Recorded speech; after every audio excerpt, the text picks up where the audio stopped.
Alrighty everyone, welcome back. It is now November 3rd of 2022, and we are just weeks away from the final episode of Star Wars Andor before we head into, of course, shows out there like The Bad Batch Season 2, and even, yes, The Mandalorian Season 3, the Ahsoka series by Dave Filoni, and more to arrive as well. This is Mike Zero. Make sure to subscribe if you are new to the channel for future Star Wars updates. Also, by the way guys, make sure to drop a thumbs up on this video to support the channel. I thank you also very much for the kind support. It is greatly appreciated.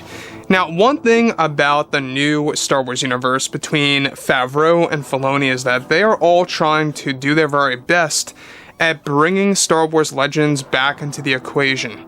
So essentially what they are focusing on is essentially bringing in stories from Dark Empire, the Thrawn trilogy books, the Shadows of the Empire novels, etc., the comics, whatever have you. Now, when you look at everything related to what's been going on with Kathleen Kennedy behind the scenes, we already know that she's been having a lot of trouble as of late with the Acolyte, which, by the way, preliminary filming has already started. The main part of filming, like the actual big on-location scenes, are going to start up by this December. So this was all, by the way, supposed to begin in October, and that got delayed a total of like 2.5 months, give or take, for the most part.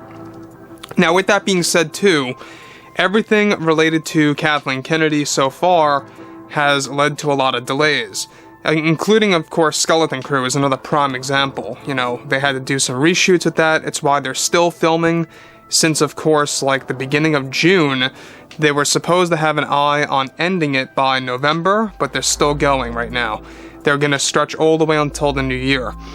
Now, beyond all of this, with many new Star Wars TV shows currently in the works, creators John and Dave Filoni are getting ready to make some big announcements for the Star Wars fandom. However, in a recent interview, it's noted that Lucasfilm's Kathleen Kennedy went on to talk about the Star Wars fandom by saying the following and how it involves George Lucas. She goes on to state, "Well, I think the biggest problem in this fandom that has been around for so very long is that they have this strong connection to George's vision that just never wants to evolve into something transformative for the audience. Fans don't tend to want to see things on a blank canvas. I personally think fans need to let go of George's vision of Star Wars because you can't hold on to the past and just focus on lightsabers or space battles. But what's really great is exploring humanity and the large galaxy and how people interact with each other. This is why myself and those that are over at Lucasfilm that I am working very close with for the Acolyte believe that George's vision is a burden. And that's nothing against him personally, but the fans don't know what they are talking about when they are asking for great stories." Now let me just pause here quick for a second. Now, when we look at someone like Kathleen Kennedy saying how George's vision is a burden and how the fans are in the wrong for wanting great stories that involve George's vision, I think that this just goes to show you what level Kathleen Kennedy is at when it comes to not knowing how the fandom operates. Sure, we get that. We get that Star Wars is not all about lightsabers and space battles. It never really was. You know, that's pretty much common sense. It was always, at least in the movies, or at least the ones a part of the Skywalkers, you know, the Skywalker saga, was what George liked to call a space opera. Basically, it's a soap opera. It's all about family drama, family issues being drawn in to this galaxy far, far away. But the thing about George's vision that makes it so special is how he uses a good mix of philosophy, a good mix of mythology that exists in our real world, by the way, through books and such. He uses a lot of that. He uses religion, he uses real-world events, he uses real wars that happened in the past, just combines everything into one. And that's really what makes Star Wars so special and relatable subconsciously, is because there's a lot of things in Star Wars that people relate to without even knowing it.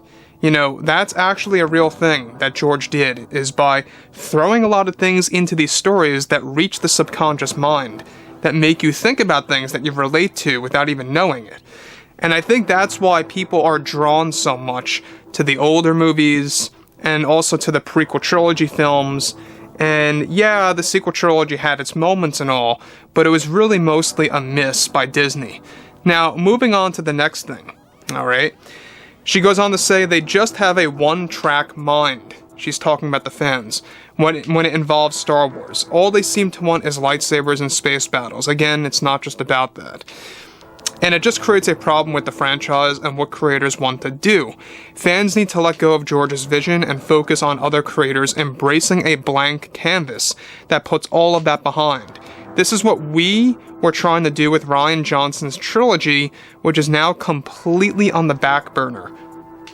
Okay, so here's the thing about Rian Johnson's trilogy, alright? Now, Rian Johnson's trilogy has been pretty much, like she said, on the back burner. It really has been, in reality, by the way, cancelled. It's not happening. As much as Disney likes to push it forward that it is, there is a lot of stuff happening behind the scenes. Rian Johnson's trilogy is not a complete focus anymore.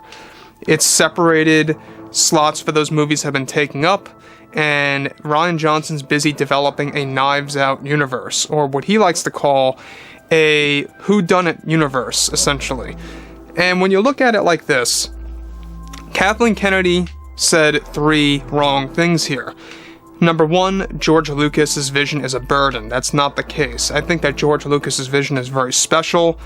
She also says how Star Wars fans just think that Star Wars is about lightsabers and space battles. Again, not true.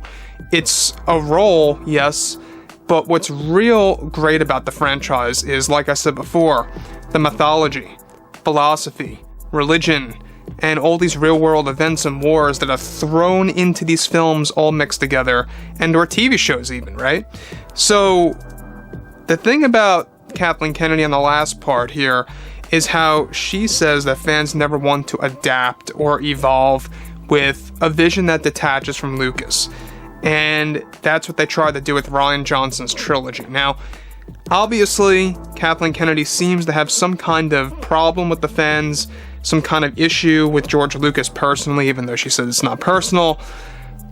Look, I mean, George did not attend the Rise of Skywalker premiere, and a lot of it had to do with the fact because George actually got on set, he worked with JJ and Chris on really bringing some great scenes to life, and those scenes got deleted by Kathleen Kennedy and were left on the cutting room floor never to see the light of day.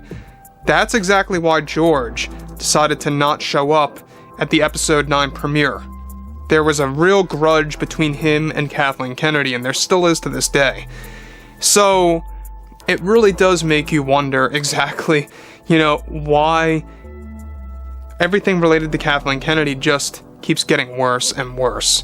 Now, it's going to be interesting to see how the Acolyte operates as a series, because John and Dave, by the way, did step in and fixed a couple of things, and when they left because it was too toxic of an environment, Kathleen Kennedy started deleting what they had fixed, but not all of it. Disney put a stop to that prematurely, thankfully, so some of the fixes by John and Dave remain, so you might have, 2 different tones in the Acolyte TV show, so don't be surprised about that.